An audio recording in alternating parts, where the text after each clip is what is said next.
का वोट होगा, जिनकी संख्या ज्यादा होगी, उनका राज होगा।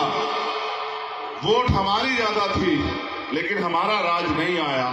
सदियों सदियों हम लोग आजादी से पहले इंतजार करते रहे कि कोई हमारे जुल्म जाति पे दिल पसीजेगा किसी का, कोई हमारे आंसुओं पे, हमारी उधड़ती चमड़ी पे कोई तकलीफ करके यह न्याय अत्याचार बंद करेगा। कभी बंद नहीं हुआ।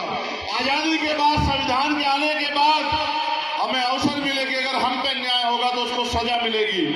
वो अलग बात है कि न्याय ताकतवर लोगों की कठपुतली बन गया है। न्यायपालिका में चाहे जिले की हो या प्रदेश की हो, हाईकोर्ट हो, सुप्रीम कोर्ट हो, उनमें भी आज हमारे लोगों की संख्या नहीं है। वहां भी हमारे घुसने के बैरियर लगाए गए हैं। मैंने कल ही और मैं लगातार कह रहा था कि आजाद समाज पार्टी का उद्देश्य है संपूर्ण सामाजिक न्याय, यानी कि अंतिम व्यक्ति को भी जो हाशिए पे है उसको भी रोटी, कपड़ा, मकान, स्वाभिमान, सम्मान का जीवन, और उसको भी अवसर मिले। अगर उस पर जमीन नहीं, उसको जमीन मिले। उस पर रोजगार नहीं, उसको रोजगार मिले। उस पर उद्योग नहीं, उसको उद्योग मिले। और अगर उसके पास गरीबी है तो उसकी जेब भरी जाए, उसको ताकतवर बनाया जाए, वो स्वाभिमान सम्मान से जिए, अन्याय अत्याचार बंद हो, जुडिशरी हो या सरकार का कोई भी तंत्र हो, संविधान के द्वारा जो व्यवस्था बनी है उसका कोई भी हिस्सा हो, सब में आबादी के हिसाब से हिस्सेदारी होनी चाहिए। लेकिन गजब देखिए कि लगातार जातिगत आंकड़ों को छिपाया गया। मैंने आपसे कहा कि 90% आबादी राजस्थान में आपकी है, तो आप मुझे बताओ कि राजस्थान में राज किसका होना चाहिए? राजस्थान में ना राज आपका, ना स्थान आपका।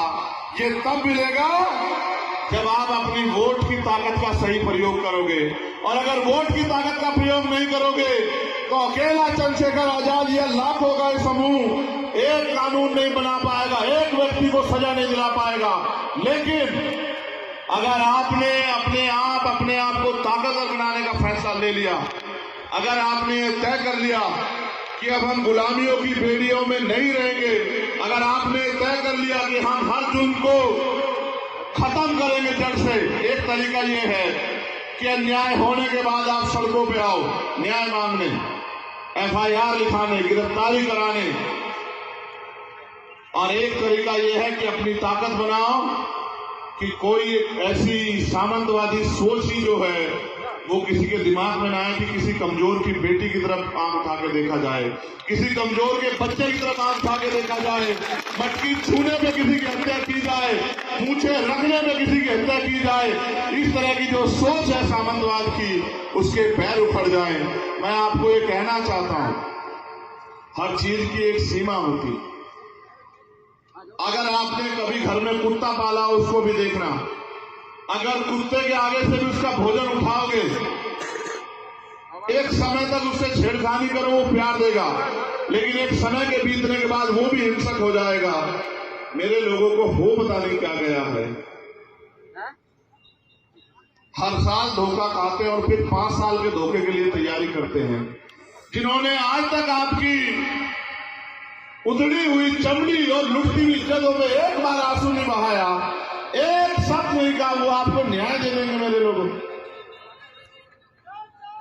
वो कभी आपको न्याय नहीं देंगे। उनका बस चले तो आज जो भारत के संविधान की वजह से ये कपड़े पहनने को मिले हैं, ये सम्मान का जीवन मिला, इसको भी वो लोग छीन लें, क्योंकि वो कभी चाहते नहीं इस देश में बराबरी आए। इस देश में बराबरी लाने का, समानता लाने का एक ही फॉर्मूला है कि जिनका वोट हो उनका राज हो। वोट आपके पास है, आपको फैसला करना है। आपने वोट दो धारी तलवार अपने व्यक्ति को दी तो आपका भला होगा, अगर दुश्मन को दी तो दुश्मन का भला होगा, दुश्मन का भला होगा तो आपका भला नहीं हो सकता है।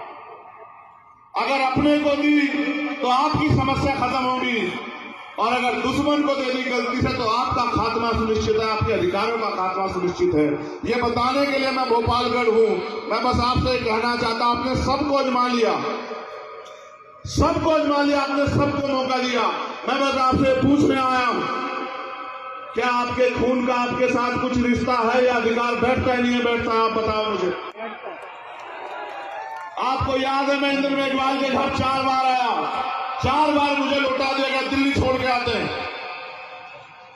पुलिस लगा के। मैं इनकी पुलिस से नहीं भिड़ना चाहता, मैं चाहता हूं कि मैं जानता हूं कि पुलिस में हमारे लोग हैं, लेकिन पुलिस करे क्या? पुलिस सरकार की है। आप ये बताओ, क्या जुल्म जाति अत्याचार आपके भाग्य में किसने लिखा है? वोट की शक्ति से आप चाहो तो किसी को भी जो है ताकतवर बना दो, और किसी को भी जो है जो अपने आप को ताकतवर समझता है उसको जमीन पे बिठा दो।